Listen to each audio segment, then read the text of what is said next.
مقصد عقیدت نہیں حقیقت ہے۔ اب میں گزارش کروں گا حجت الاسلام والمسلمین فرزند انقلاب کے فرزند آقا محترم سید محمد عروض زیدی آف کراچی کو آئیں اور ہمیں مقتل ولایت کی اور امام حسین علیہ السلام کا مقصد اور کربلا شناسی بتائیں۔ پر محمد و آل محمد صلوات۔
السلام علیکم ورحمۃ اللہ وبرکاتہ۔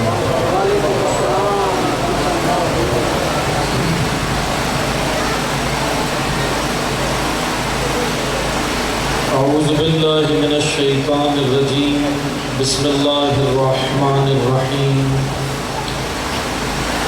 الحمد للہ رب العالمین، الصلاة والسلام علی اشرف الانبیاء والمرسلین وخاتم النبیین سیدنا و مولانا علی رسولہ الکریم وأہل بیت الطیبین الطاہرین المعصومین المظلومین۔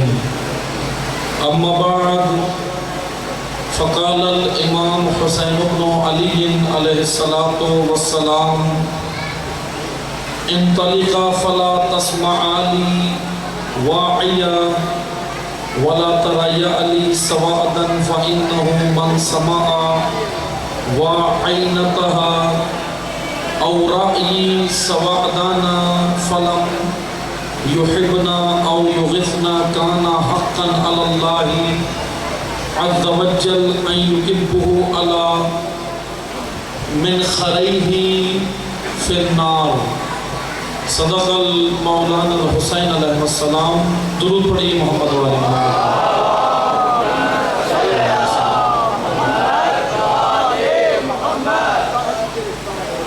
تمام مومنین ایک بار اپنی حفظ و سلامتی کے لیے، مملکت پاکستان کے استحکام کے لیے، مقامات مقدسہ کی حفاظت کے لیے، علماء حق کی حفاظت کے لیے، حاضرین کی شرعی حاجات کی بجاوری کے لیے، بیماروں کی شفا کے لیے، بے گناہ اسرا کی رہائی کے لیے، فتنہ گروں کو فتنوں سمیت ان کی نابودی کے لیے، دشمنان دین امریکہ، اسرائیل اور ان کے تمام ناپاک اعلیٰ کی نابودی کے لیے، امام عصر کے ظہور میں تعجیل کے لیے ایک بار بلند تر محمدی صلوات پڑھیں۔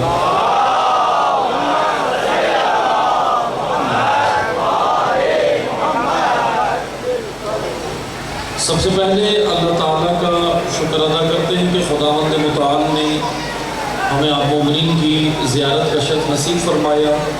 اس توفیق پر اللہ تعالیٰ کا شکر ادا کرتے ہیں۔ موضوع گفتگو کیونکہ ایام سوگواری سید الشہداء حضرت امام حسین علیہ السلام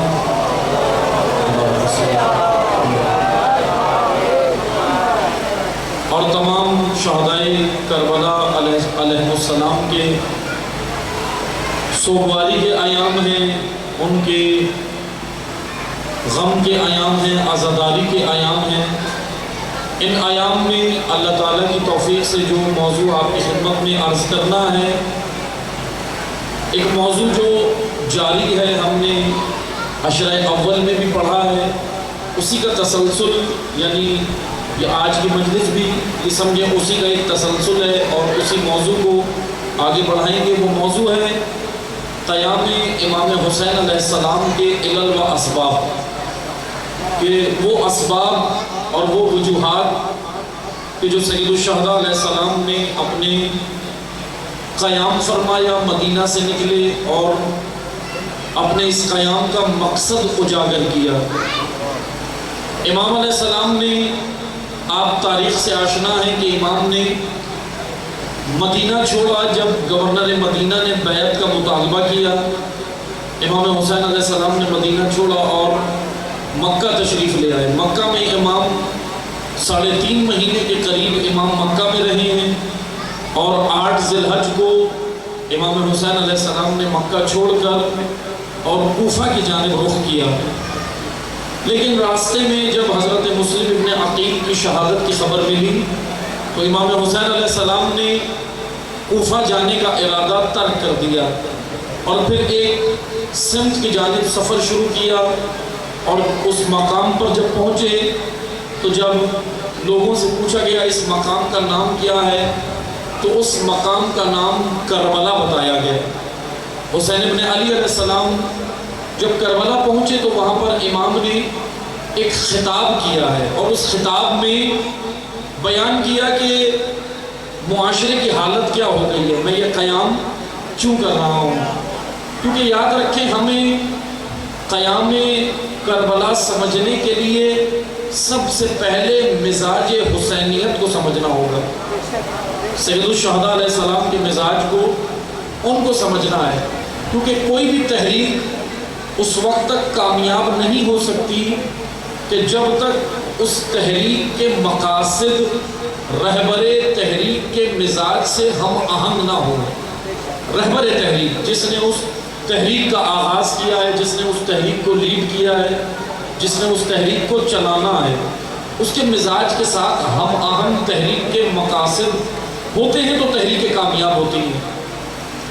امام علیہ السلام نے جب مدینہ چھوڑا تو اس وقت ایک جملہ کہا، آپ توجہ سے سنیں کہ امام نے کہا، جب امام سے مطالبہ بیعت کیا گیا تو اس وقت سید الشہداء علیہ السلام نے کہا کہ میں وہاں پر ولی کو ایک جواب بھی دیا امام نے، گورنر مدینہ کو، اور کہا کہ یاد رکھ، تو حسین ابن علی کے مقام کو بھول گیا ہے، اس لیے تو بیعت کا مطالبہ کر رہا ہے، لیکن یہ دیکھ کہ یزید کی اوقات کیا ہیں اور حسین کا مقام کیا ہے۔ تو حسین ابن علی، اور پھر امام نے ایک جملہ ایک اور کہا، اور کہا کہ سن، میری آغوش مادر جس گود میں پلا ہوں وہ گود مجھے اجازت نہیں دیتی کہ میں ذلت قبول کروں،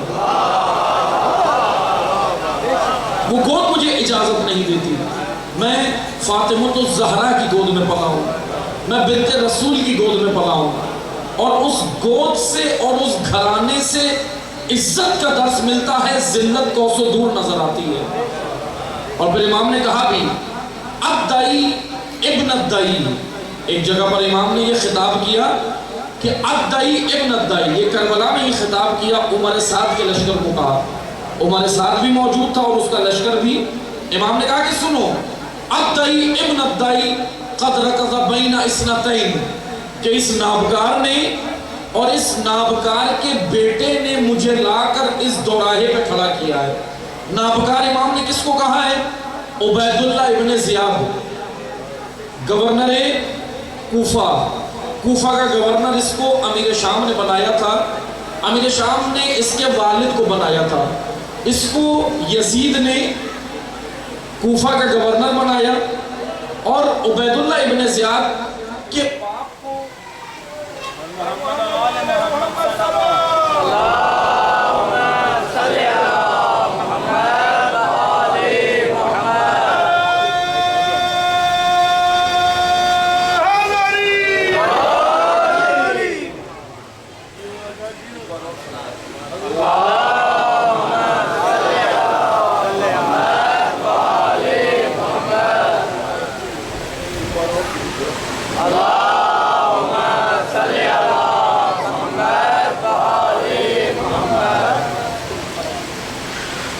اپنی آمادگی کے لیے ایک بار اور صلوات پڑھیں۔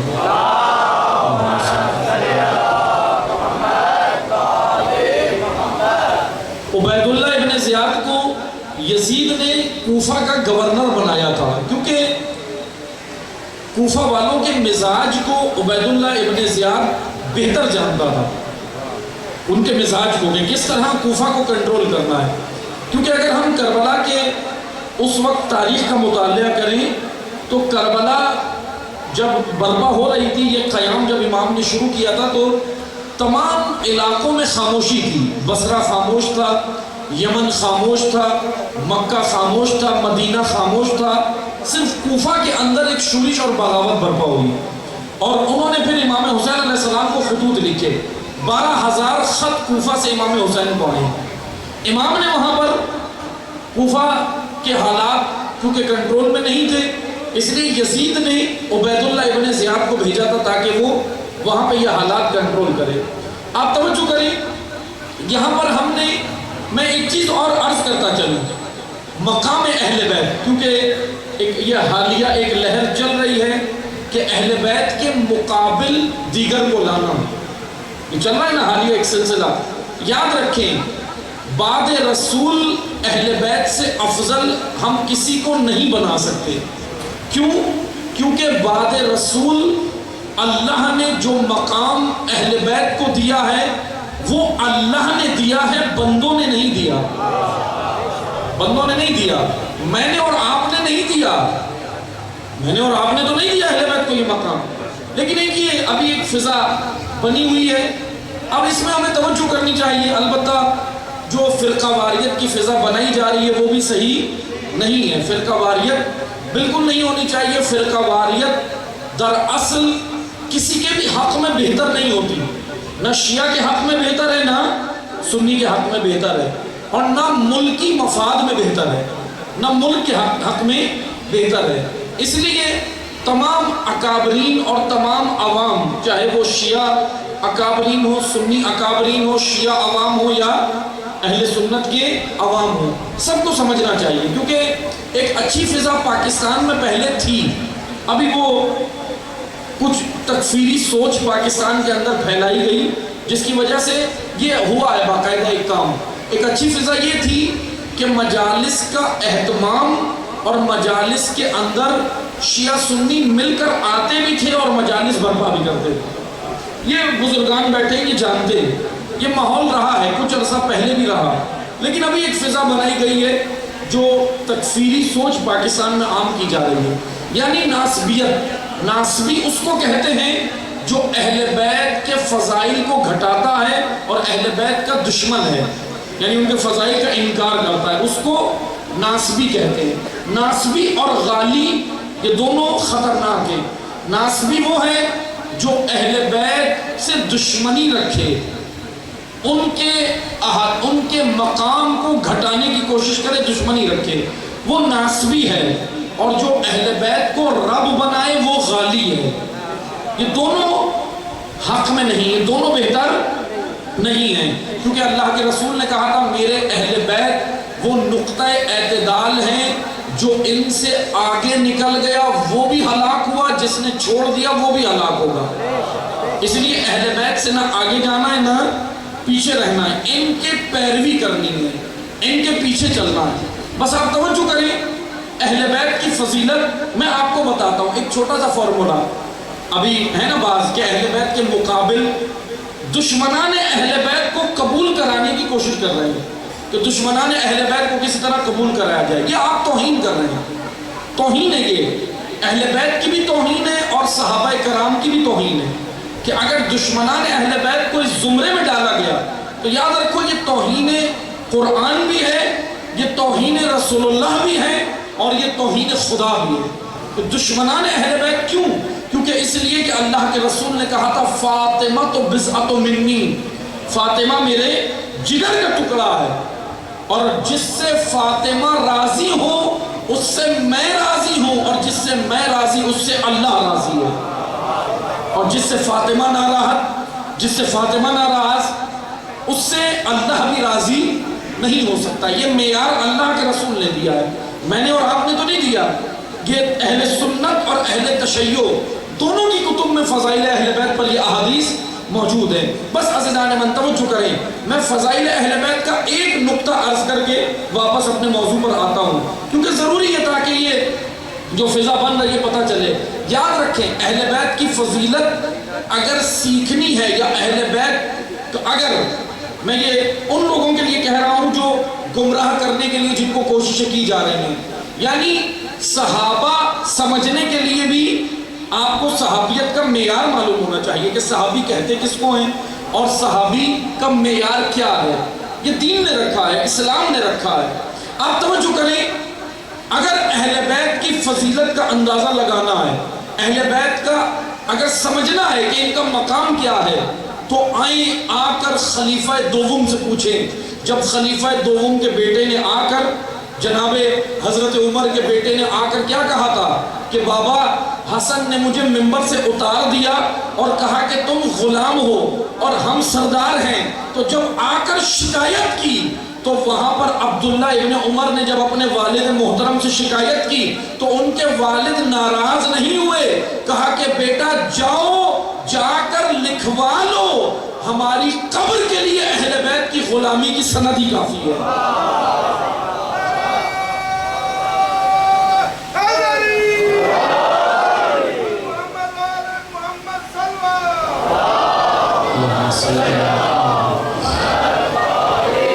یہ وہ گھرانہ ہے کہ اس گھرانے کی قدر و منزلت جانے، اس گھرانے کے مقابل نہ آنا، کیونکہ جو مقابل آیا ہے تاریخ میں رسوا و ذلیل ہوا ہے، کیونکہ عزت کے مقابلے میں جو آتی ہے وہ ذلت ہوتی ہے، عزت کی متضاد ذلت ہے۔ یہ وہ گھرانہ ہے کہ جس کے لیے تفسیر قرطبی، اب میں نہیں کہہ رہا ہوں، اہل سنت کی بہت بڑی کتاب ہے تفسیر قرطبی اور تفسیر در منصور، بڑی کتابیں ہیں جو اکابرین اس کو تسلیم کرتے ہیں۔ آپ توجہ کریں، اس میں تفسیر در منصور میں جب یہ جو آیا ہے نا ہجرت کی شب کی آیت کہ مرضات اللہ، یہ اللہ کی مرضی خریدتے ہیں یا اللہ کی مرضی پر یہ جیتے ہیں، اس آیت کی تفسیر میں اہل سنت تفسیر ہے، اہل سنت عالم کی تفسیر ہے تفسیر قرطبی، یہ میری تو نہیں، میں نہیں کہہ رہا ہوں، ان کے جملے ہیں کہ کون سا گھرانہ ہے اس کی قدر جانے۔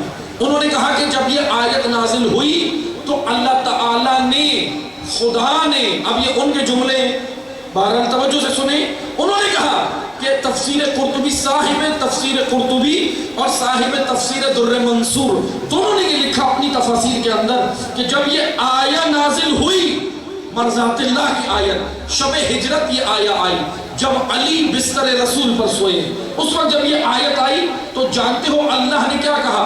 انہوں نے کہا کہ رسول اللہ نے یہ فرمایا کہ اللہ نے کہا، جبرائیل و میکائیل کو کہا کہ میں نے آج تمام امت میں اور تمام فرشتوں میں رشتہ اخوت قائم کرنا ہے، بھائی چارگی کا رشتہ، بھائی بھائی کا رشتہ، اور پھر کہا کہ سنو، جبرائیل و میکائیل کو کس نے کہا؟ خدا نے۔ یہ رسول اللہ فرما رہے ہیں، تفسیر در منصور میں صاحب تفسیر در منصور یہ لکھ رہے ہیں، یہ روایت نقل کر رہے ہیں، کہہ رہے اللہ کے رسول نے کہا کہ اللہ نے جبرائیل و میکائیل کو کہا کہ جاؤ جا کر دیکھو آج کس طرح علی بستر رسول پر سو رہے ہیں، اور پھر کہا اللہ نے کہا کہ تم میں سے کون ہے؟ میں نے جبرائیل کو میکائیل کا بھائی بنایا، بھائی چارہ ان میں قائم کیا، ان میں رشتہ اخوت بنایا، اور کہا کہ تم دونوں میں جبرائیل و میکائیل میں کون ہے جو ایک اپنے بھائی کی جان دوسرے پہ قربان کر سکتا ہے؟ تو دونوں نے کہا کہ پروردگارہ ہم تو نہیں کر سکتے۔ تو وہاں پر خدا نے کہا تو جاؤ زمین پر دیکھو، ایک بھائی اپنے بھائی پر جان قربان کرنے دیتا ہے، اور پھر خدا نے کہا کہ سنو، تم جاؤ ایک علی کے سرہانے کھڑا ہو، ایک علی کے پائنتی پر کھڑا ہو، اور تمام کفار سے جبرائیل و میکائیل جاؤ اور علی کی حفاظت کا انتظام کرو۔ یہ ہے کہ یہ گھرانہ کون سا ہے؟ یہ گھرانہ جو علم میں آگے، جو حلم میں آگے، جو شجاعت میں آگے، جو بلاغت میں آگے، جو شرافت میں آگے، جو ندامت میں آگے، جو عجز و انکسار اللہ کی بارگاہ میں کرے، اس میں آگے۔ ابن اسیر اہل سنت عالم ہے، کہتے ہیں علی ایسا مرد ہے جو ہر میدان میں آگے ہے۔ اب یہ ان کے جملے میرے نہیں ہیں، ابن اسیر کہتے ہیں علی ایسا مرد ہے جو ہر میدان میں آگے کہا میں نے شجاعت کا میدان دیکھا، علی کو پہلے نمبر پہ پایا، میں نے بلاغت کا میدان دیکھا، علی کو آگے پایا، میں نے فصاحت کا میدان دیکھا، علی کو آگے پایا، میں نے شرافت و عدالت و شہامت کا میدان دیکھا، علی کو آگے پایا۔ لیکن علی آگے تھے، دوسرے بھی آ رہے تھے، لیکن ابن اسیر نے کہا سارے میدانوں میں علی آگے باقی پیچھے، لیکن دو میدان ایسے جہاں صرف علی ہی علی، ایک علم کا میدان، ایک عبادت کا میدان۔ کہا کہ یہاں مجھے صرف علی ہی علی نظر آیا، باقی اور کوئی نظر نہیں آیا۔ اسی لیے تو کہا سلونی سلونی انتا قبل استغفرونی، پوچھو مجھ سے اس سے قبل کہ میں تمہارے درمیان میں رہوں۔ کیا پوچھتے تھے؟ احمق۔ اب دیکھیں مظلومیت علی، دیکھیں مظلومیت علی، دیکھیں کہ علی جیسے عالم تھے ایسا سوال نہیں ہوا۔ کیا سوال کرتے تھے؟ میری داڑھی میں بال کتنے، میری پگڑی میں پیچ کتنے، یہ سوال کرتے تھے نا۔ یہ واقعہ میں نے سنایا ہے کئی جگہ پہ، شاید آپ کی خدمت میں بھی سنایا ہو، سنا دیتا ہوں آپ کا ذوق دیکھ کر، کیونکہ آپ کا ذوق ہے۔ اب خطیب کو تو عوام کا ذوق ہی چاہیے ہوتا ہے، لیکن میں خطیب نہیں ہوں، میں طالب علم ہوں۔ صرف یہ واقعہ سنا رہا ہوں، باقی آپ کے مطابق نہیں پڑھوں گا، پھر امام حسین کے مطابق، ٹھیک ہے انشاءاللہ۔ آتے تھے آ کر امام علی علیہ السلام سے کہتے تھے مولا یہ بتائیں آج میں کھاؤں گا کیا؟ ایک شخص جو مولا علی کو نیچا دکھانا چاہتا تھا۔ بس میں نے نقطہ ہی عرض کرنا ہے کہ یاد رکھو جسے اللہ عزت دے دنیا مل کے ذلیل نہیں کر سکتی۔ علی کو مقام اللہ نے دیا ہے، علی کے مقابل آپ کسی کو بھی لے آؤ جچتا نہیں جچے گا۔ کیوں؟ کیونکہ یہ مقام ہم نے تو نہیں دیا، ہم نے ووٹ ڈال کے علی نہیں چنا، اللہ نے بھیجا ہے۔ جو ووٹ ڈال کے چنے جائیں وہ ایسے ہی ہوتے ہیں جو نظر آ رہے ہیں، آپ خود چنتے ہیں نا ووٹ ڈال کے۔ علی کا انتخاب ووٹوں سے نہیں ہوتا، علی کا انتخاب معیار الہی پر ہوا ہے، اللہ کے معیارات پر ہوا ہے۔ امیر المومنین تھے، ایک شخص جو مولا علی کو نیچا دکھانا چاہتا تھا، معاذ اللہ، یہ وہاں بیٹھا ہوا تھا مجمع میں، اس نے کہا برابر والے کو اس نے کونی ماری اور کہا کہ دیکھ میں جو ہے وہ معاذ اللہ، اس نے کہا کہ دیکھ میں علی کو نیچا دکھا دوں گا، جو علی کہیں گے میں وہ نہیں کروں گا۔ جو علی دعوے کر رہے ہیں نا مجھ سے پوچھو اس سے قبل میں تمہارے درمیان نہ رہوں، یہ میں نے پہلے بھی سنایا ہے واقعہ، اب معلوم نہیں یہاں سنایا کہیں اور، چلیں دوبارہ سنا دیتے ہیں، حرج نہیں ہے۔ اس نے کہا کہ اچھا مولا یہ بتائیں میں آج کھاؤں گا کیا؟ اب امام جانتے تھے نا یہ کیا کس نیت سے سوال کر رہا ہے۔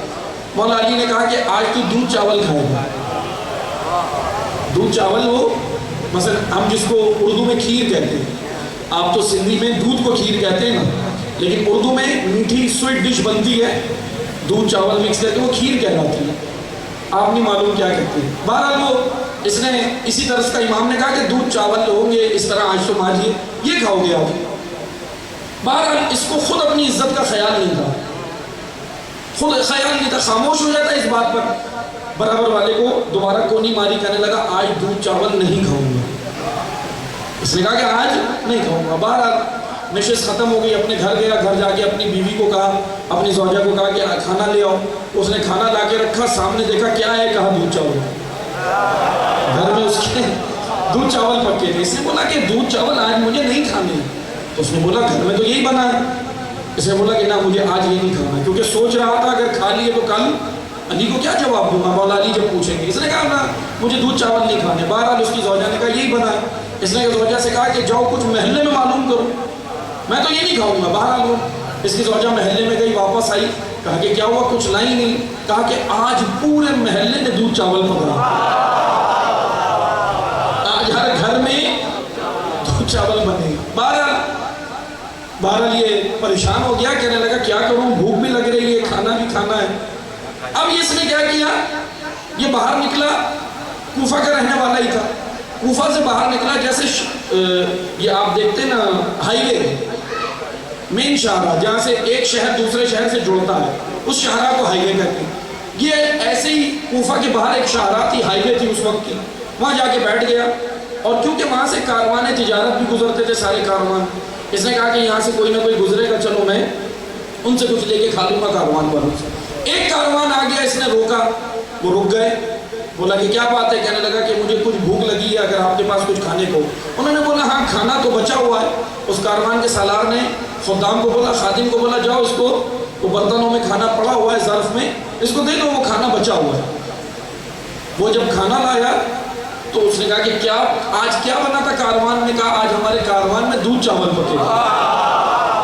اس نے بولا آج یہ بنا تھا۔ اس نے بولا کہ میں یہ نہیں کھا سکتا۔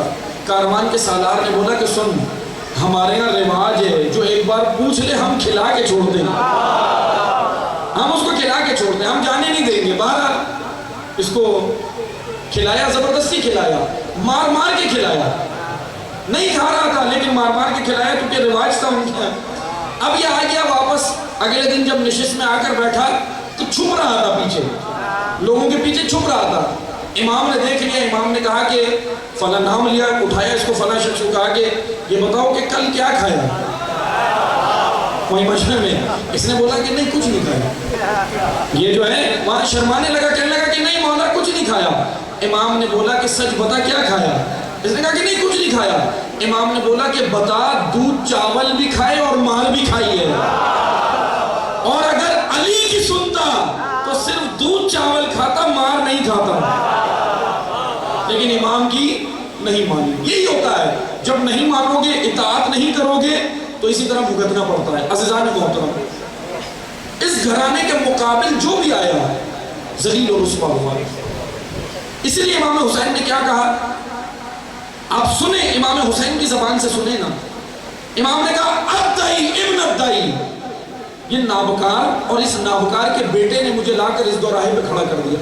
کربلا پہنچ کر امام نے یہ خطاب کیا۔ کون تھا نابکار؟ عبید اللہ ابن زیاد، اور اس کا باپ زیاد ابن ابی۔ زیاد ابن ابی، ابی عربی زبان میں جم کا صیغہ ہے۔ ابھی کہتے ہیں بہت سارے باپ کو، سمجھ رہے ہیں؟ اس کو ابھی کیوں کہا جاتا ہے؟ کیونکہ تاریخ میں اس کے والد کا پتہ نہیں ہے، اور عرب لوگ کیونکہ یہ ایک وہاں ان کا سلسلہ ہوتا تھا کہ اگر کوئی کسی کو باپ کا درجہ دے دے تو اس کو قبول کرتے تھے۔ بہرحال زیاد یہ وہ شخصیت تھی کہ 6-7 آدمیوں نے اظہار کیا تھا کہ یہ ہمارا بیٹا ہے۔ اس کو ابھی اسی لیے کہا جاتا ہے کیونکہ ایک نہیں کئی والد تھے اس کے۔ تو بہرحال یہ اسی کا بیٹا ہے، عبید اللہ ابن زیاد۔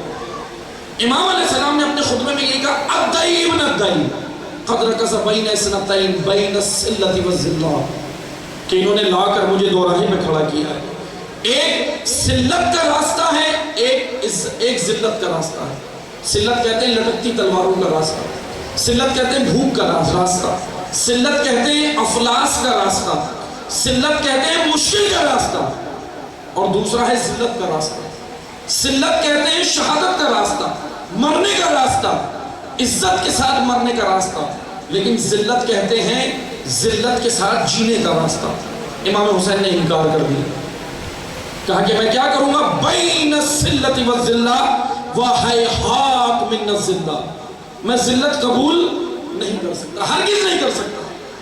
یہاں پر امام حسین علیہ السلام نے اپنا یہ موقف پیش کیا۔ عزیزان محترم، آپ توجہ کریں، امام حسین علیہ السلام جب مکہ سے نکلے، بس یہ چند چیزیں میں عرض کروں، جب مکہ سے نکلے تو امام کی ملاقات کئی شخصیات سے ہوئی، کئی شخصیات سے ہوئی راستے میں۔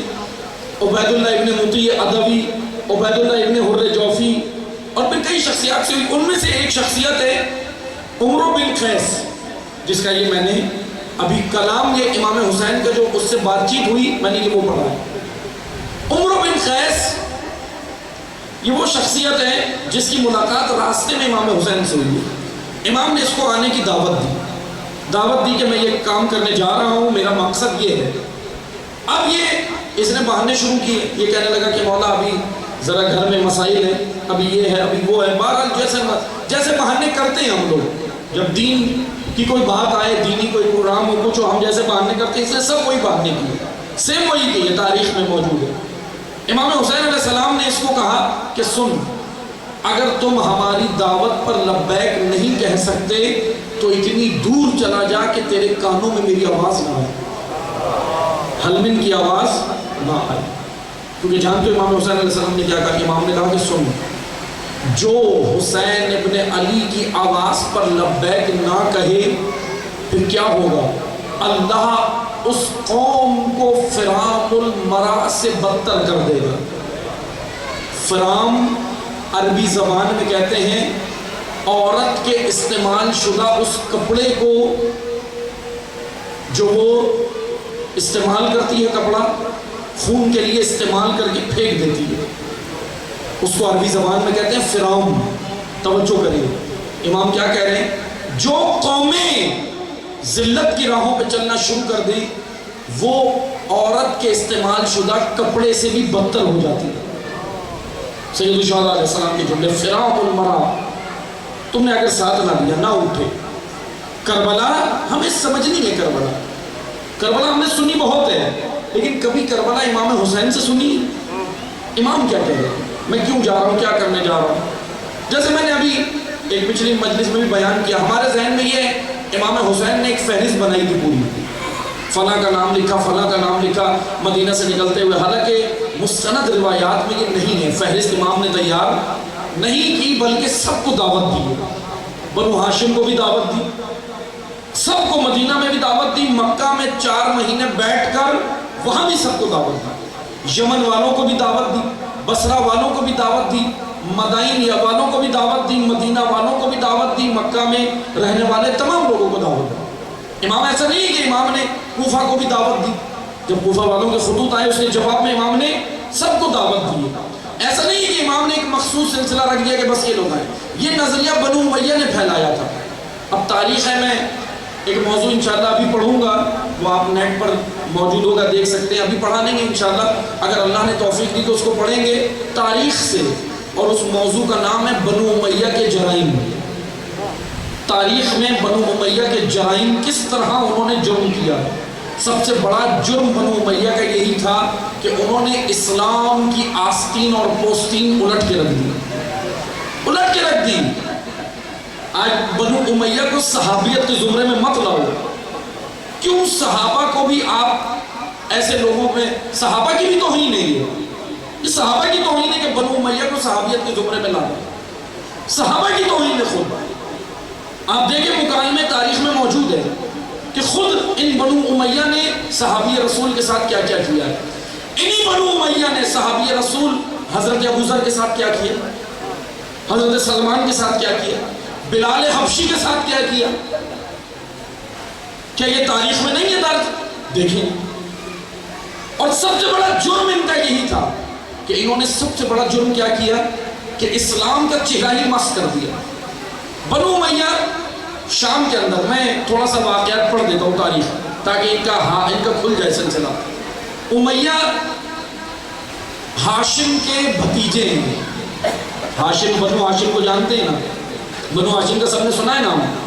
مجھے نہیں لگتا سنا ہے، سب نے سنا ہے۔ بنو ہاشم، ہاشم کے بھائی ہیں عبد شمس، عبد شمس کا بیٹا ہے امیہ، یعنی ہاشم چچا ہیں امیہ کے۔ امیہ کس طرح شام آیا اور اس کی اولاد شام میں ہوئی، اور شام کی زمین پر کیا تھا، کیا کیا نظریات منتقل ہوئے، پھر انہوں نے یہ سارے نظریات اٹھا کر اسلام میں ڈالے۔ وہ اسلام کی تعلیمات نہیں تھی۔ وہ کس طرح ہوا؟ توجہ سے سننا ہے، آپ نے تاریخ ہے، توجہ سے سننا ہے۔ ابھی میں نے کہا نا کہ ابھی ہم نے کچھ امام حسین کی زبان سے بھی سننا ہے، توجہ کریں۔ امیہ نے چیلنج کیا کہ کعبے کی کنجیاں میں سنبھالوں گا، کعبے کی کنجیاں، کیونکہ یہ اسلام سے پہلے کی بات ہے، یعنی ابھی رسول اللہ ظاہراً تشریف نہیں لائے تھے، اسلام ابھی یعنی ظاہراً رسول اللہ دنیا میں نہیں آئے تھے، اس سے پہلے کی بات ہے۔ اس نے امیہ نے اس وقت جو قاضی تھا، مکہ کا قاضی تھا، اس کو چیلنج کیا کہ یہ مثلا ساری کنجیاں کعبے کی میں سنبھالوں گا، میں اہلیت رکھتا ہوں، کیونکہ اس وقت ہاشم کے پاس تھی۔ ہاشم کا نام ہاشم نہیں ہے، ہاشم کا لقب ہاشم ہے، ہاشم کا اصل نام ہے عمرو الالہ۔ توجہ سے سنیں، یہ نام بھی ہمیں یاد ہونے چاہیے تاکہ ہمیں پتہ چلے تاریخ میں ہوا کیا ہے۔ عمرو الالہ، اور ان کا لقب ہے ہاشم۔ ہاشم لقب پڑ گیا، اب وہ پڑھا کیسے وہ میں بتاتا ہوں۔ امیہ نے چیلنج کیا کہ کعبے کی کنجیاں میرے پاس ہونی چاہیے ساری، کیونکہ میں کعبے کا انتظام سنبھال سکتا ہوں۔ اس وقت قاضی کے پاس یہ فیصلہ گیا، اور قاضی نے کہا اب امیہ کون ہے؟ ہاشم کا بھتیجا ہے، خاندان ایک ہی ہے، سگا بھتیجا ہے، بھائی کا بیٹا ہے۔ اب یہاں پر قاضی نے فیصلہ یہ کیا کہ ہاشم اور امیہ میں جو زیادہ کون ہوگا، جو زیادہ مثلا فضائل کا مالک ہوگا، جس کے زیادہ فضائل ہوں گے، ہم اس کو یہ کعبے کی کنجیاں دیں گے، انتظام کعبے کا سارا وہ سنبھالے گا۔ بہرحال مختصر یہ کہ امیہ کا یہ جب یہ کیس لے کر گیا قاضی کی عدالت میں، تو وہاں پر ہاشم اور یہ جب ان کا کیس پیش ہوا تو وہاں پر فیصلہ یہ ہوا کہ سنو، جس کے فضائل زیادہ ہوں گے وہ سنبھالے گا، لیکن اس کو پھر 2 سزا بھی ملیں گی جس کے فضائل نہیں ہوئے۔ جو اپنے فضائل ثابت نہیں کر سکا اسے 2 سزائیں ملیں گی۔ پہلی سزا یہ ہے کہ وہ 100 کالی آنکھوں والی اونٹنیاں جیتنے والے کو دے گا، پہلی سزا۔ اور دوسری یہ کہ وہ ملک بدر ہوگا، مکہ میں پھر اسے رہنے کا اختیار نہیں ہوگا، یعنی اس کو ملک چھوڑنا پڑے گا، کیونکہ اگر وہ اپنے دعوے میں سچا نہ ہوا۔ یہ قاضی نے وہاں پر فیصلہ رکھا۔ بہرحال مختصر یہ کہ امیہ یہ کیس ہار گیا۔ ہاشم کے فضائل و کمالات اور کعبہ سنبھالنے کی جو مدبرانہ صلاحیتیں تھیں، یہ کہہ لیں جو مینجمنٹ ہوتی ہے نا، ایک مینجمنٹ کی صلاحیتیں ہر کسی میں نہیں ہوتی، وہ ہاشم میں زیادہ تھی۔ ہاشم یہ کیس جیت گئے، بہرحال جن کا نام عمر الالہ ہے، ہاشم لقب ہے، یہ کیس جیت گئے۔ اب امیہ نے 100 اونٹنیاں ان کو دی اور امیہ منتقل ہو گیا وہاں سے، مکہ سے ملک بدر ہو گیا اور پھر وہ شام کی زمین پہ گیا۔ اب وہ 100 اونٹنیاں ہاشم نے ساری کٹوائیں اور پورے عرب کی، مکہ والوں کی دعوت کی، اور انہیں وہ ساری، جیسے آپ سالن کھاتے ہیں نا شوربے والا، پانی ڈالتے ہیں نا، پانی والا سالن، شوربے والے سالن میں آپ کیا کرتے ہیں، روٹی کو جب چورتے ہیں، توڑ کے نوالے ڈالتے ہیں، چور کے بھی کھاتے ہیں نا، اس کو کہتے ہیں چورنا۔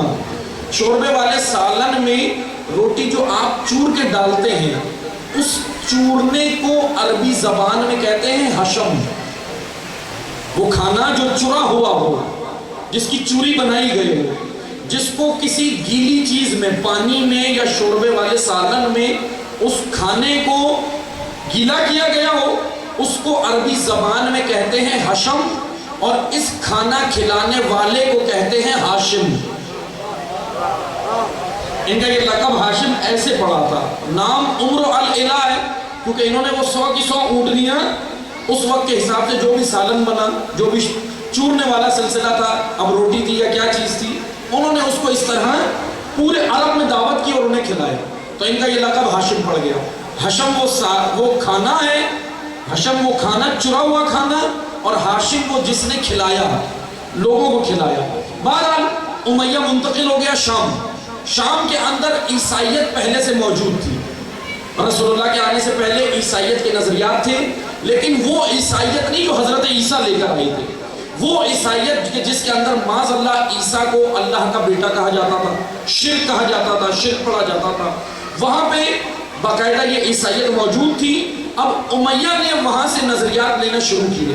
امیہ کی تربیت عیسائیوں میں ہوئی ہے، امیہ کی تربیت ساری وہاں ہوئی، امیہ کی اولادیں ہوتی رہیں، وہ سب وہیں پر پل رہے ہیں شام کی زمین پر۔ بہرحال پھر جب وہ واپس آئے تو اپنے والد سے جو اپنی تربیت میں لے کر آئے تھے وہ عیسائیت کے نظریات تھے، جیسے یہودیوں کے نظریات۔ بعض منافقین نے بعد رسول امت کے درمیان میں لبادہ اوڑھ کر آئے تھے، جس میں سے ایک کعب الاحبار ہے، یہودی سرپرست تھا یہ کعب الاحبار، یہ آیا تھا اور یہ عالم بن کر بیٹھا، اور اس نے گڑی ہوئی روایات جو رسول اللہ سے نہیں تھی، اس نے یہودیوں کے نظریات سے ملتی جلتی چیزیں ڈالی، یعنی مکس دین بنایا۔ جیسے آپ دیکھتے ہیں نا، جیسے ایک مذہب ہے سکھوں کو دیکھا ہے نا، آپ نے جانتے ہیں سکھ، جیسے گرو نانک نے یہ مذہب بنایا تھا، تو گرو نانک نے کیا سوچا تھا؟ گرو نانک نے تھوڑا سا اسلام لیا تھا، تھوڑا سا بت پرستی اور ہندوازم لیا تھا، اور اس کو مکس کر کے ایک نیا دین تیار کیا تھا جسے سکھزم کہتے ہیں۔ بہرحال یہ جو تیسرا راستہ ہوتا ہے یہ زیادہ خطرناک ہوتا ہے، کیونکہ ایک راستہ تو وہ ہے جو بالکل الگ ہے، ایک دوسرا راستہ اس کے متضاد ہے، اس کے اپوزٹ ہے، لیکن مکس کر کے جو تیسرا دین بنایا جاتا ہے یہ زیادہ خطرناک ہوتا ہے۔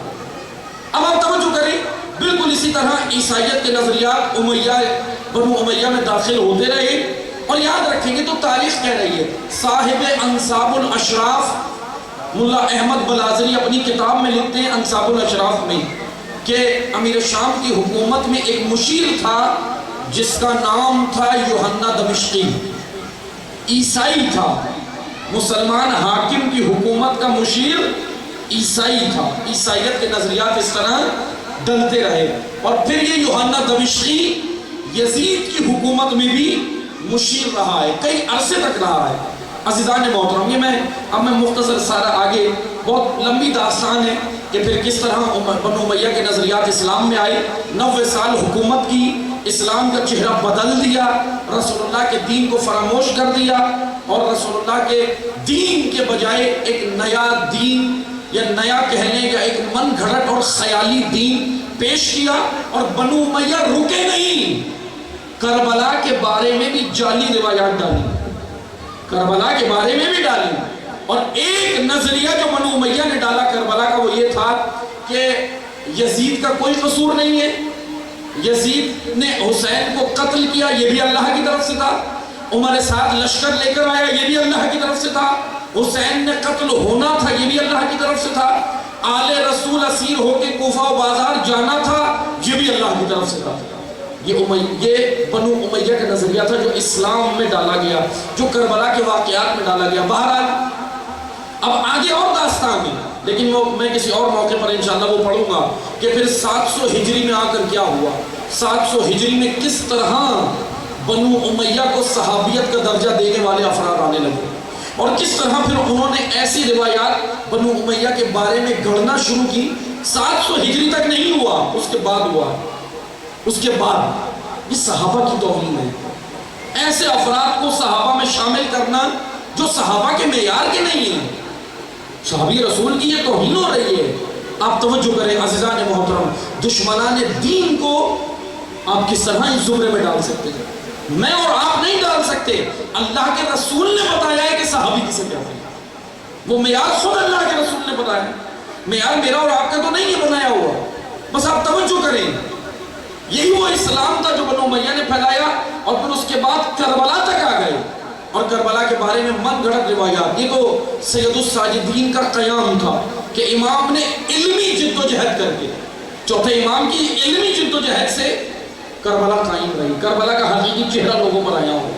پھر امام پنجم، اور پھر امام ششم، پھر امام ہفتم، اس طرح 11ویں تک کا سلسلہ کربلا کو انہوں نے ایک تحریک بنا دیا، ایسی تحریک بنا دیا کہ یہ شعار حسین ابن علی کا مرنے نہیں دیا ہے، ہاتھ بن اللہ کا شعار۔ آپ دیکھیں ہر امام کو دیکھیں، زہر قبول کیا نا ہر امام نے، قید قبول کر لی، زہر قبول کر لیا، اپنے منصب سے دوری قبول کر لی، لیکن ذلت قبول نہیں۔ یہ ہے کربلا کا پیغام کہ ذلیلانہ راہوں پہ نہ چلو نہ امت کو چلنے دو، ذلت کے راستے، اور ذلت کے راستے قوموں کو تباہ کر دیتے ہیں، تباہ کر دیتے ہیں۔ یہ عمر بن قیس امام کی خدمت میں آتا ہے، امام کو کہتا ہے کہ مولا میں جا نہیں سکتا، میرے کچھ مسائل ہیں۔ امام نے کہا پھر اتنا دور چلا جا کہ حلیم کی آواز نہ آئے تیرے کان میں، پھر اتنا دور چلا جا۔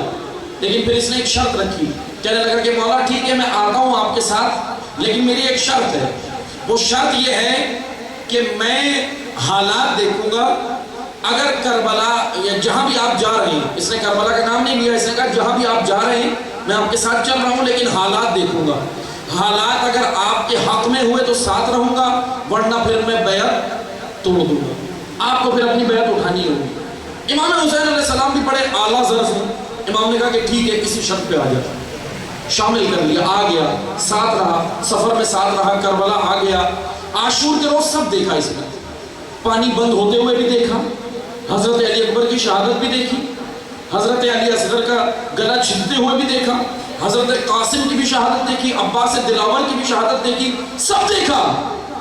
عصر عاشور امام حسین سے آگے بولتا ہے مولا حالات آپ کے حق میں نہیں ہیں، اور شرط تو آپ کو یاد ہے نا، یہ عمر بن قیس، یہ شخصیت تاریخ ہے، کہتا ہے آپ کو یاد ہے نا۔ امام نے کیا کہا؟ امام نے کہا میں بیعت اٹھا چکا ہوں، تم جا سکتے ہو، تم جا سکتے ہو۔ امام نے نہیں روکا، امام نے نہیں روکا، کہا کہ تم جا سکتے ہو۔ عزیزان محترم، اس نے جانتے ہو کیا کیا؟ اس نے اپنا گھوڑا جو خیموں کے پیچھے پہلے ہی باندھا ہوا تھا، تیاری پہلے سے تھی، حالات یہ دیکھ رہا تھا صبح عاشور سے، اس نے گھوڑے پر تیار کیا، بیٹھا اور چلا گیا۔ آپ توجہ کریں، بر وقت فیصلے، مرا تو یہ ہے نا، بعد میں بھی مر گیا نا، زندہ تو نہیں رہا، مرنا تو ہے نا۔ کون ہے جو زندہ رہ سکتا ہے یہ بتائیں؟ کوئی نہیں رہ سکتا۔ مرنا انسان کے اختیار میں نہیں ہے، موت اللہ کی طرف سے ہے۔ مرنا انسان کے اختیار میں نہیں ہے، لیکن کس راہ پہ مرنا ہے یہ اختیار میں ہے۔ کس راہ پہ مرنا ہے؟ کون سی راہ چن کر مرو گے یہ بتاؤ؟ کس راہ پر چلتے ہوئے مرو گے؟ ایک ہے حسینیت، ایک ہے یزیدیت۔ بس یاد رکھیں، کربلا کے بعد یہ جو ہم فرقوں کی جنگ شروع کر دیتے ہیں نا، فرقے بنائے ہوئے جنگ کر رہے ہیں، فرقہ واریت ویسے ہی حرام ہے۔ قرآن نے کہا ہے لا تفرقوا، ہرگز فرقہ بازی مت کرو، اللہ کی رسی کو تھام لو۔ فرقہ بازی جائز نہیں ہے، حرام فعل ہے۔ فرقہ واریت کرنا، فرقہ پرستی کو ہوا دینا فعل حرام ہے۔ اللہ نے کہا فرقہ واریت مت کرو، اللہ کی رسی کو تھامو، آپس میں اتحاد کے ساتھ رہو۔ یہ فرقے تو ہم نے بنا لیے، لیکن اگر میں حقیقتاً کہوں کربلا کے بعد دو ہی فرقے ہیں، ایک فرقہ حسینیت، ایک فرقہ یزیدیت ہے، اور کوئی فرقہ نہیں ہے۔ دیکھ لیں آپ، جو حسین کے قدم سے قدم ملا کے چل جائے وہ حسینی ہے، وہ کسی بھی مسلک کا ہو، نماز کا طریقہ اس کا جو بھی ہو، اگر راہ حسین اپنا لیتا ہے حسینی ہے۔ میں آپ کو مثال دوں، زہیر ابن قین تیسرے خلیفہ جناب خلیفہ سوم حضرت عثمان کے خاندان سے، بصرہ کے رہنے والے ہیں، زہیر ابن قین، شہدائے کربلا میں نام ہے۔ آپ دیکھیں آ نہیں رہے تھے امام کے پاس، پروپیگنڈے کا شکار تھے۔ میں آج سادہ سی زبان میں کہہ دوں آپ کو سمجھانے کے لیے، زہیر ابن قین کس کے خاندان سے؟ جناب حضرت عثمان کو، تیسرے خلیفہ کے خاندان سے ہے نا زہیر ابن قین۔ ظاہراً اگر میں کہوں تو شیعہ تو نہیں تھے، سنی تھے نا۔ آج کے معیار کے مطابق جو ہم نے تفریق شیعہ سنی کی ہے، ظاہراً تو وہ سنی تھے۔ امام حسین نے اس سنی پہ دروازہ بند کر دیا، بند کیا تھا۔ حسین سے بڑے تم فاطمہ زہرا کے، مثلا آج جو بنتے نا آ کر کہ ہم بی بی کا حق، حسین ابن علی کو نہیں معلوم تھا بی بی کا حق کیا ہے، اپنی والدہ کا حق امام کو نہیں معلوم تھا۔ ہمیں زیادہ پتہ ہے، امام حسین کو کم پتہ ہے۔ امام نے زہیر پہ دروازہ بند کیا، بلکہ ایک ملاقات کی اور اپنے اخلاق سے زہیر کو علیہ السلام بنا دیا۔ یہ ہے عزاداری۔ یہ عزا کا دروازہ کیوں بند کر دیا؟ کیوں بند کر دیا؟ ممبر کس کو دیا؟ جس کی زبان سے صرف تفرقہ پڑ رہا تھا، اس کو ہم نے ممبر دیا اپنے آپ کو خوش کرنے کے لیے۔ یہ میں نے ابھی مجلس میں مثال دی ہے، ہم خوش ہوتے ہیں نا، کیا کہتے ہیں ہم؟ احد کے بھگوڑے، احد سے جو بھاگے، تاریخ کہہ رہی ہے یہ کوفہ سے جو بھاگے یہ کون تھے؟ احد کے بھگوڑے یاد ہے، کوفہ کے بھگوڑے بھول گئے؟ یہ کربلا کا بھگوڑا عمر بن قیس جو کربلا سے بھاگا، یہ کیوں نہیں یاد تمہیں؟ اپنے دل کی تسکین کے لیے ہمیں کون سا دین چاہیے؟ السنتہم، حسین ابن علی یہی کہہ رہے تھے، زبان کا ذائقہ تمہارا یہ دین بنا ہوا ہے۔ دین اندر نہیں لے جاتے، دین اپنے وجود میں نہیں لے جاتے، اور یہ زبان پر رکھ کر تم کیا بنے ہوئے ہو؟ دیندار۔ یہ عزاداری وحدت بتاتی ہے، یہ عزاداری امت کو ایک کرنے کے لیے ہے۔ ثانیہ زہرا کا پیغام یہ نہیں ہے کہ فرقہ واریت عزاداری میں ہو۔ یاد رکھیں، بانیان مجلس یاد رکھیں کس کو ممبر دے رہے ہیں۔ ممبر کا اہل ہے، کس کو دے رہے ہیں؟ جس کا ممبر ہے اس سے پوچھو، جس کا ممبر ہے اس نے، اس علی نے غرور الحکم میں کہا کہ ممبر پر آنے والے کی شرط، صدر مجلس یعنی ممبر پر آنے والے کی شرائط بتائیں، کہا مولا علی نے۔ اب یہ مولا علی کے جملے، امام نے کہا کہ سنو، صدر مجلس یعنی ممبر پر وہ آئے جو اہل تقوی ہو۔ دوسری علامت بتائی جو اہل علم ہو۔ اہل علم ہونا اور ہے، اور انفارمیشن جمع کرنے والا ہونا اور ہے۔ معلومات اور علم میں فرق ہے۔ معلومات یہ ہے کہ کتاب پڑھ کے آئے، سنا دی، علم اندر نہیں اترا، چلے گئے۔ علم وہ ہے جو زبان و ذہن پہ نہیں رہتا، پہلے وجود کو مستفید کرتا ہے، وہ ہے عالم جس کا کردار ہو، جس کا عمل ہو۔ علی کہہ رہے ہیں با کردار ممبر پہ لاؤ۔ کس کو لا رہے ہو؟ بانیان مجلس یہاں بیٹھے ہوں گے، آپ سب مجلس کراتے ہیں، توجہ سے سنیں، جس کا ممبر ہے اس سے سنیں۔ غرور الحکم میں یہ روایت موجود ہے اور کئی عربی کی کتب میں موجود ہے۔ امام نے کہا ممبر پر صدر مجلس کون ہوگا؟ جس کے اندر تقویٰ ہوگا، جس کے اندر علم ہوگا، جس کے اندر شجاعت ہوگی، بزدل نہیں ہوگا، اپنی عوام کو حق کہنے سے مت ڈرے، حق جیسا ہے ویسا پہنچائے۔ اور چوتھی شرط، دوسرے کی ناموس پہ نگاہ نہ رکھے، عورتوں کے پیچھے جانے والا نہ ہو۔ وہ آئے یہاں پر، وہ آئے یہاں پر۔ کس کو دیا ہم نے ممبر؟ آج زینب کبریٰ سوال کریں گی، خود ہم سے سوال کریں گی کہ تم نے اپنے نوکے زبان کے ذائقے کے لیے ممبر کس کو دیے؟ کس کو دیے تھے؟ سوال نہیں ہوگا یا جس کو تم نے ممبر دیا؟ میرا ایک سوال ہے، میں ایک طالب علم ہوں، آپ سے سوال کرتا ہوں، پوری زندگی ہو گئی مجلس سے سنتے ہوئے، ہو گئی نا؟ کون آیا ممبر پہ؟ ممبر پہ جانتے ہو کس نے آنا تھا؟ اس نے آنا تھا جو ہمیں آج راہ حسین پہ کھڑا کر دیتا، بتاتا نہیں، خالی اٹھا کر ہمیں ان راہوں سے کھینچ کر لا کے راہ حسین پہ کھڑا کر دے، وہ ہے اہل ممبر۔ آپ مجھے بتائیں، پوری زندگی مجلس سے سنتے ہوئے ہو گئی، آپ مجھے بتائیں ہم نے ابھی تک کتنا حسین ابن علی کی راہ پہ قدم رکھا؟ کتنا رکھا ہے؟ میرے گھر میں نظام حسین ہے؟ میرے بچوں کی تربیت کس نظام پر ہو رہی ہے؟ یورپ کے قانون پر گوارا ہے، سیدہ کے قانون پر تربیت نہیں کر رہا ہوں۔ یہ مجلسوں کا کیا پیغام تھا؟ وہ کون سی مجلسیں ہیں جو آج ہمیں تیار نہیں کر سکتی، شجاعت ہمارے اندر نہیں پیدا کر سکی؟ ان مجلسوں کی حکمت تو یہ تھی کہ اگر کوئی بزدل فرض اعضاء پر آئے تو اس اہل منبر کی ذمہ داری تھی، آیا بزدل تھا بن کے شجاع جائے۔ اس کو اہل بیت کے لیے تذکرہ اسی لیے نہیں سناؤ کہ تاکہ تمہاری فیس بن جائے، تاکہ تمہارے ریٹ بڑھ جائیں، تاکہ تمہاری مارکیٹ بن جائے۔ اس کو اس لیے نہیں سنانا تھا ذکر اہل بیت، اس لیے سنانا تھا تاکہ اس کو کھڑا کرنا تھا راہ اہل بیت۔ عزاداری وحدت کا پیغام دیتی ہے، عزاداری فرقہ واریت نہیں ہے۔ عزا کے اندر کوئی ایسی بات نہ ہو کسی فرقے کے خلاف، کسی کے خلاف نہ ہو۔ کیوں کی جاتی ہے؟ یہ عزا لانے کے لیے ہے۔ دروازہ بند مت کرو، کب کوئی ہور آ جائے، کب کوئی ہور آ جائے۔ مجھے آپ کو کیا معلوم اس کے دل میں کیا ہے؟ کب کوئی ہور چلا آئے، کب کوئی زہیر آ جائے، کب کوئی وہب قلبی آ جائے۔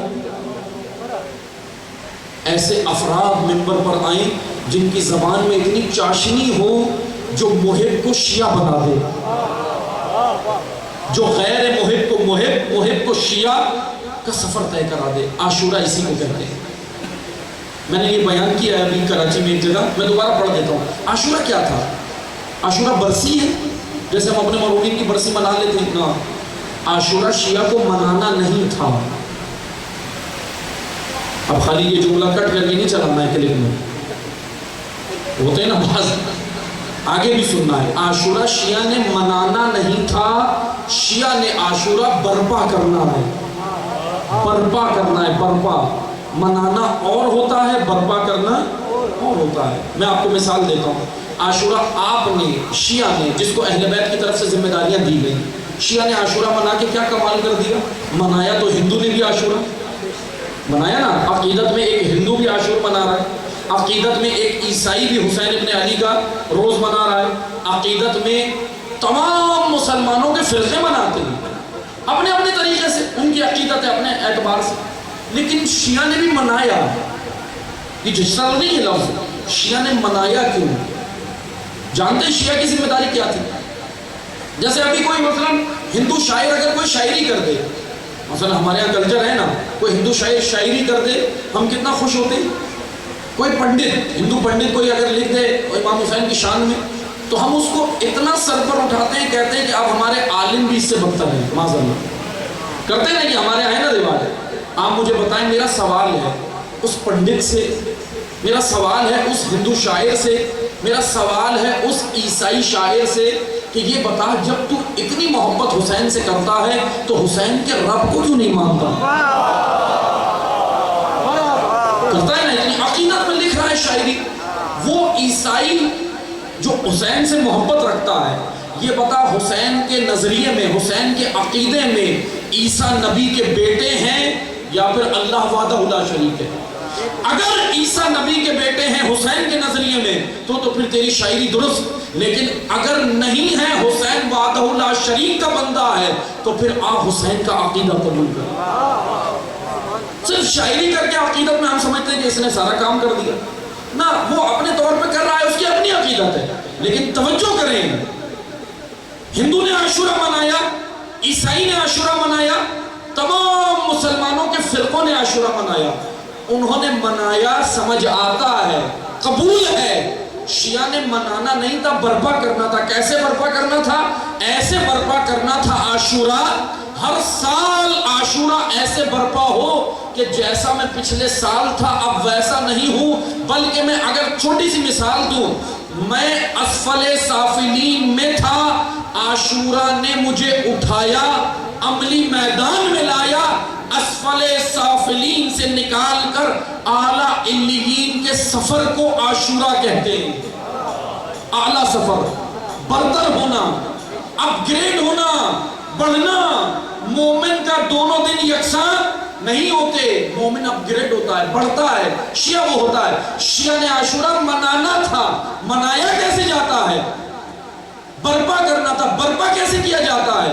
منانا یہ کہ ایک دن منا لیا کام ختم ہو گیا، لیکن برپا ایسے کرنا تھا کہ شیعہ نے خود بھی راہ حسین سمجھ کر کھڑے ہونا تھا، اور تمام ہندوؤں، عیسائی اور تمام مسلمانوں کے فرقوں نے جنہوں نے عاشورہ منایا، ان کو منانے کے ساتھ ساتھ اتنا اپ گریڈ شیعہ نے کرنا تھا کہ ان کو بھی اس اعلیٰ علیین کے سفر پہ یعنی راہ حسین پر لا کر کھڑا کرنا تھا۔ یہ برپا کرنا ہے، عاشورہ برپا کرنا ہے، کر دیا برپا۔ امام خمینی نے عاشورہ برپا کیا، منایا نہیں۔ یہ ہے خمینی، یہ ہے حسین کے مکتب میں پلا ہوا ایک شاگرد جس نے عاشورہ کو برپا کیا ہے، اور ایسا برپا کیا کہ اپنے وقت کی یزیدیت کا تختہ الٹ دیا۔ اس کو کہتے ہیں برپا کرنا، یہ ہے عاشورہ۔ اسی لیے امام خمینی کہتے ہیں نا، ہم نے عاشورہ سے جو کچھ ہمارے پاس ہے وہ عاشور کی وجہ سے، وہ امام حسین کی وجہ سے۔ امام خمینی سے پوچھیں کیا ہے آپ کے پاس، کیا ہے آپ کے پاس؟ تو وہاں سے کیا جواب آتا ہے؟ آج ہمارے پاس عزت ہے تو حسین کی وجہ سے، اور اتنی عزت ہے کہ سپر پاور گھٹنے ٹیک رہا ہے۔ یہ کس نے دی عزت؟ یہ اس اسلامی نظام کو کس نے دی عزت؟ اللہ نے دی ہے، حسین ابن علی کے نظریے نے دی ہے، کربلا سے ملی ہے کہ عزت۔ آج اس عزت کے درس کو ہم نے بھی پڑھنا ہے، عزت کے درس کو پڑھنا ہے، اور حسین کا حقیقی پیروکار بننا ہے۔ بس آپ توجہ کریں، کیسے بننا ہے؟ جب امام ندا کہے، جب امام جس میدان میں بلائے وہاں پہلے حاضر ہونا ہے، بعد میں رونے نہیں آنا۔ سمجھ رہے ہیں؟ ایک وہ طبقہ ہے جو بعد میں آیا رونے، پہلے نہیں اٹھا، پہلے نہیں اٹھا۔ جیسے ہی کوفہ کے بازار میں بعد میں رونے آیا، زینب کبریٰ نے کہا یا اشبہ الرجال، اے مردوں کی شکل والے نامردوں، اے تابوت پہ لپٹی چاندی، اے کچرے پہ اگے سبزہ، تمہارے آنسو مجھے قبول نہیں۔ بی بی نے انکار کر دیا، تم وقت پر نہیں آئے۔ پھر بی بی نے کہا کہ تمہارے بدن پر تمہارے سر نظر آ رہے ہیں، کیوں؟ اگر تم واقعا حسین کے پیروکار ہوتے تو تمہارے بدن پر تمہارے سر نہ ہوتے، وہاں ہوتے جہاں آج میرے بھائی کا سر نظر آ رہا ہے، اس نیزے کی نوک پر تمہارے سر نظر آنے چاہیے تھے۔ اگر تم غیور ہوتے، اگر تم غیرت مند ہوتے، اگر تم حریت پسند ہوتے، اگر تمہارے اندر حماسہ ہوتا، اگر تمہارے اندر شجاعت ہوتی، لیکن تم کون ہو؟ مردوں کی شکل والے نہ مردوں۔ عزاداران سید الشہداء توجہ کریں، حسین کا لاشا اٹھانے والے اور ہیں، اور جن کا لاشا حسین اٹھائیں ان کا مقام اور ہے۔ بنی اسد بھی تو آئے نا بعد میں، آئے نا بنی اسد، سنا ہے واقعہ؟ امام کربلا پہنچے، بنی اسد آ گئے۔ ہم بس یہ سن کے مسائل میں رو کے چلے جاتے ہیں، اس واقعے سے عبرت نہیں لیتے۔ بنی اسد کو امام نے کیا کہا؟ اے بنی اسد، میں یہاں قتل ہوں گا، میں یہاں شہید ہوں گا، یہی میری جگہ ہے، میں اللہ کا عاشق ہوں، یہی خون میں غلطہ ہو کے گروں گا۔ کہا نا امام حسین نے، اور یہ تمام میرے جو اصحاب اور میرے اقرباء ہیں یہیں پر گریں گے۔ ہو سکے تو آ کر ہمیں دفنا دینا. کہا نا امام نے تم نہیں آ سکو عورتوں کو بھیج دینا, عورتیں نہ آ سکیں بچوں کو کہہ دینا آ کر کچھ کھیل کھیل میں آئیں مٹی ڈالتے جائیں. لیکن سوال یہ بنتا ہے آج کسی شہر میں, آپ کے اس شہر میں موروں میں, مثال میں ایک مثال دے رہا ہوں, فرضی بات ہے, لیکن فرض کریں اگر آج کسی شہر میں امام وقت آئیں, حضرت حجت آئیں اور آ کر بولیں کہ اے مورو شہر والوں میں لڑنے جا رہا ہوں ظالم سے, میں اس کو قبول نہیں کر سکتا, آپ نے کر لیا میں نہیں کر سکتا کیونکہ میں حسین کا بیٹا ہوں, میرا مزاج بھی وہی ہے, میرا مزاج بھی وہی, میں ظالم سے لڑنے جا رہا ہوں, میں اکیلا قیام کروں گا, میں یہاں شہید ہو جاؤں گا, ہو سکے تو آگے مٹی ڈال دینا, میرا اور آپ کا کیا فریضہ ہے؟ مولا ٹھیک ہے خدا حافظ یہ کہہ دیں تو سوال نہیں بنتا بنی اسد نے بھی کیوں کہہ دیا. بنی اسد چلے گئے واپس آ گئے بعد میں, فرات کے کناروں پہ کئی گاؤں تھے جہاں پہ یہ بنی اسد رہتے تھے, چلے گئے آ گئے. عزادارو یہ شیعہ نہیں ہوتا, محب ہو سکتا ہے, رونے والا جو آ کر حسین کو رو رہا ہے, عقیدت میں رو رہا ہے, درد سمجھ کر رو رہا ہے, وہ محب ہو سکتا ہے, لیکن شیعہ وہ ہوتا ہے جو حسین سے پہلے اپنا سینہ پیش کرتا ہے, شیعہ وہ ہوتا ہے. بنی اسد روئے بعد میں آ کر, بہت روئے, آج تک رو رہے ہیں, لیکن کیا رونا کمال ہے یا حسین پہ جان قربان کرنا کمال ہے؟ آج عہد کریں, اپنے امام سے عہد کریں, نہ مولا ہم تو کوفی نہیں ہیں, ہم بنی اسد بھی نہیں ہیں, اے امام ہم وہ ہیں کہ اب کسی علی اکبر کے کلیجے میں برچھی نہیں لگنے دیں, ہمارے جوان حاضر ہیں. عہد کیا ہے؟ یہ فرش اعضاء عہد کی جگہ ہے. کس سے عہد کریں؟ اس بی بی سے عہد کریں جس کے ہاتھ پس پشت بندھے تھے. عہد کریں کہ اے علی کی بیٹی اب ہم آپ کو اسیر نہیں ہونے دیں گے, کیونکہ ہم وہ نہیں جو بعد میں آئیں, ہم انشاءاللہ وہ ہیں, ہم اس فرش سے ہی تیار ہوں گے, اور ہم وہ ہیں جو اپنے آپ کو پہلے پیش کریں گے. یہ عہد ہے. عزاداران سید الشہداء عہد کریں, امامت سے عہد کریں, امام وقت سے عہد کریں, ولی خدا سے عہد کریں. یہ عہد ان سے کرنا ہے اس فرش پر آ کر. یہ ہوتا ہے شیعہ. شیعہ کون ہوتا ہے؟ مسلم ابن عقیل جیسا شیعہ ہوتا ہے, حر ابن یزید ریاحی جیسا شیعہ ہوتا ہے, زہیر ابن قیم, مسلم ابن اوسجا, وہب کلبی, ابو سمامہ اسدی, یہ ہیں شیعہ. انہوں نے انتظار نہیں کیا. جب حسین ابن علی نے بولا کہ آپ جا سکتے ہو, تلواریں نکال کے گردن پر رکھنی, مولا یہ ہم 1000 بار اگر قتل کر دیے جائیں, 1000 بار اٹھائی جائیں, اور یہ جان اگر حسین پر قربان ہو تو اس سے افضل ہو کیا. شب عاشور نہیں گئے عزادار, نہیں گئے, عہد کر لیا امام سے. ایسا عہد کیا کہ وہ عہد میدان کربلا میں نظر آئے, ان کے کرداروں میں نظر آئے. بس عزاداروں, اور پھر ایک عہد علی کی بیٹی نے کیا امام حسین سے, ایک عہد وہ بھی ہے جو بیٹی نے کیا. بس میں چند جملے مصائب کے پڑھوں گا. ایک عہد وہ بھی ہے, اور وہ عہد جانتے ہو کیا ہے؟ وہ شب عاشور بی بی نے کیا تھا. جب بھائی رخصت کو آئے, میں امام حسین کی شہادت کے چند جملے پڑھوں گا. مشکل ہے امام حسین کی شہادت پڑھنا, لیکن چند جملے میرا دل کرتا ہے کہ امام کی شہادت کے چند جملے پڑھوں, کیونکہ حکم دیا ہے, امام وقت کا حکم ہے کہ میرے جد کی رخصت اور شہادت پڑھا کرو. اجرکم اللہ. امام زمانہ کہہ رہے ہیں میرے جد کی رخصت پڑھا کرو جب وہ خیمے سے نکلے. آئے امام, جب سب شہید ہو گئے عصر عاشور, خیمہ زینبیہ میں آئی اور آ کر کہا بہنا الوداع, بہنا اب ہم بھی جا رہے ہیں. عزادار و بی بی نے ایک صندوق تھا کوئی رکھا ہوا, ایک پرانا سامان تھا, اس کے اندر سے ایک کرتا نکالا اور کہا کہ اے ماں جایا, اے فاطمہ کے بیٹے, یہ آپ کے لیے ہے. اجرکم اللہ. بس چند جملے پڑھوں گا. کہا فاطمہ کے بیٹے یہ آپ کے لیے ہے. امام حسین نے وہ کرتا نکالا, جگہ جگہ سے پھاڑنا شروع کیا, پھر زیب تن کیا. جناب زینب کبریٰ نے کہا بھیا یہ کرتا تو ویسے ہی پرانا ہے. امام نے جانتے ہو کیا جواب دیا؟ با حیا حسین, غیور حسین.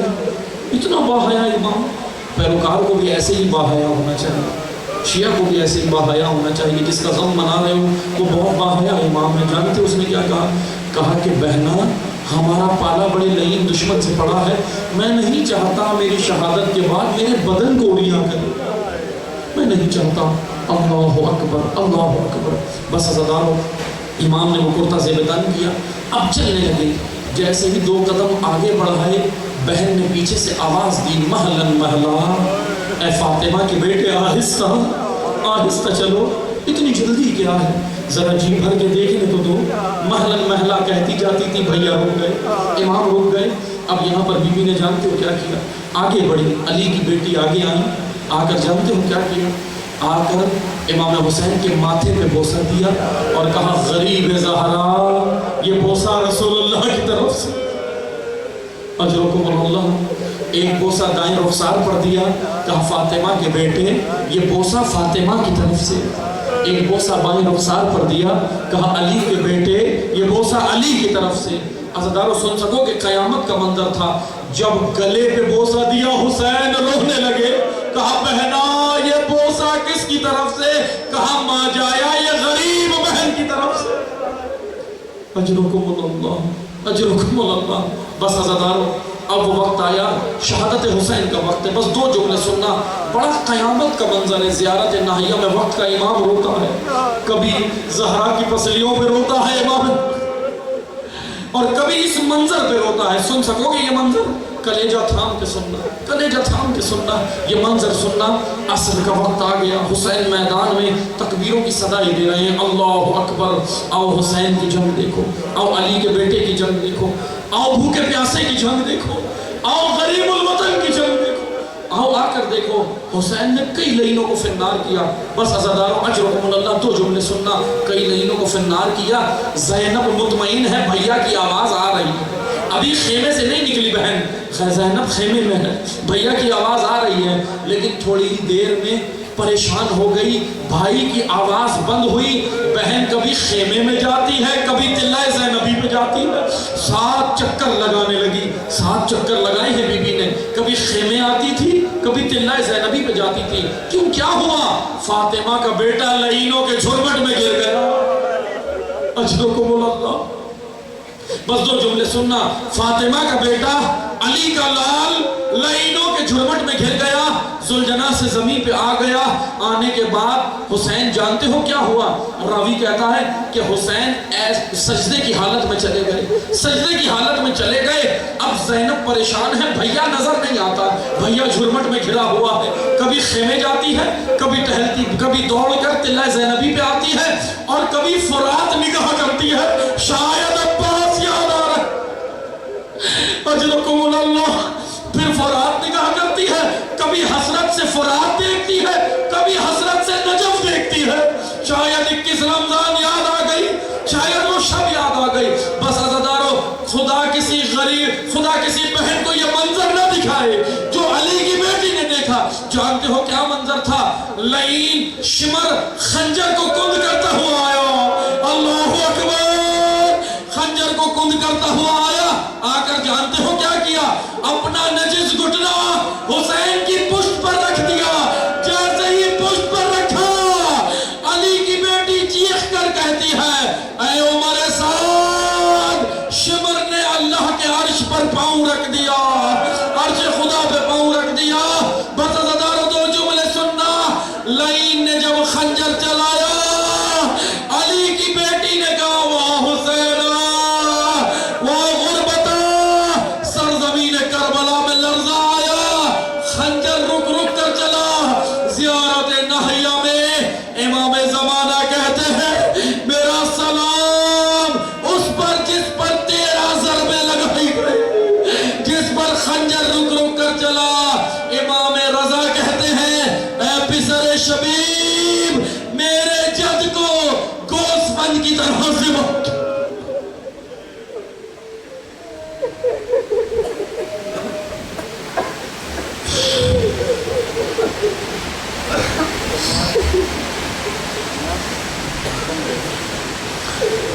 اللہ انت اللہ انت